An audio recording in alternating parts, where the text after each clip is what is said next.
This is the section I just finished sewing together on the table, and I'm going to add this to the piece that I'm working on. Several pieces are still a little bit loose yet. They're just tacked in. But this is the blanket that I'm working on, and this is where this section will be put into.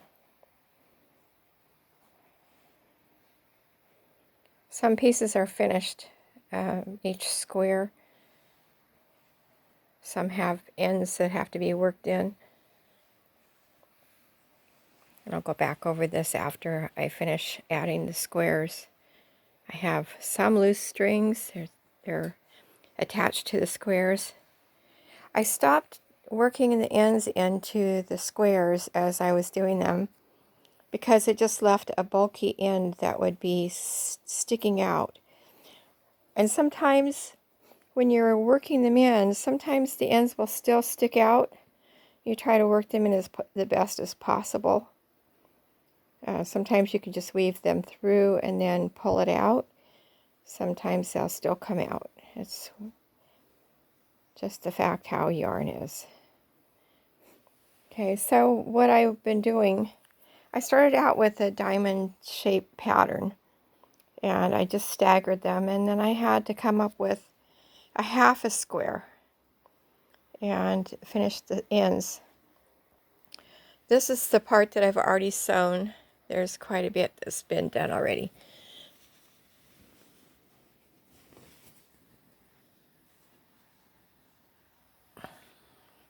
I have it rolled up because it's too long for my bed.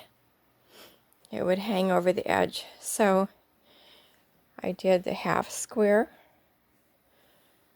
and then every other row is the oatmeal, and every other row is the cream.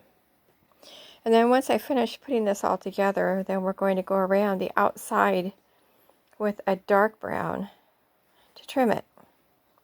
Because I ran out of a particular color, I had to create my own pattern, which is probably what most people do, because unless they've been given a pattern how they're supposed to do it, you just have to try to compensate on how much yarn you have and how much you need if you don't know for sure.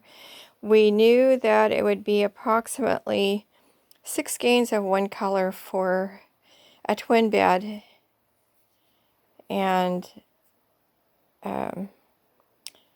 we were trying for a queen size bed. Now this, I don't have the oatmeal color yet up here.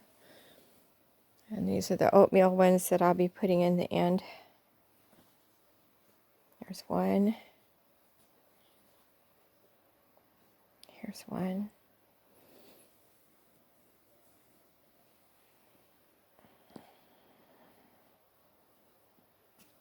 There is a right side and a wrong side to your crocheting. And as we go, I'll show you how to tell which is the right side and which is the wrong side. This will be a good example. If you can see this, the bumps, that would be the back side of your work. Now with the half square, I had to go back and forth, so I have the right side and the wrong side. So if you turn it over, you'll see how the stitches look. This is the right side. You can see how it's flat. And this is the right side, and that's how I'm going to match these together. And if you turn it over, you'll see on the back it's bumpy. I think the back side is very pretty. You have little ridges on each side. So we want the right side on the top. And then when you flip it over, it's going to have a different look to it. This is the back side of your crocheting.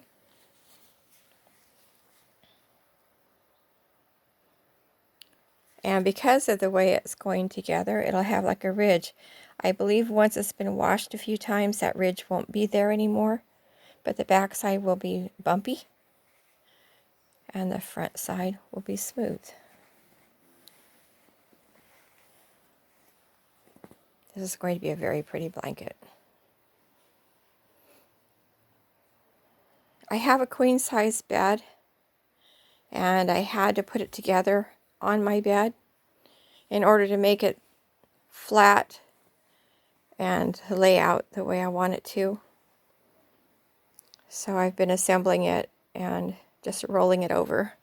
I have the blanket rolled over. It hangs down both sides of the bed.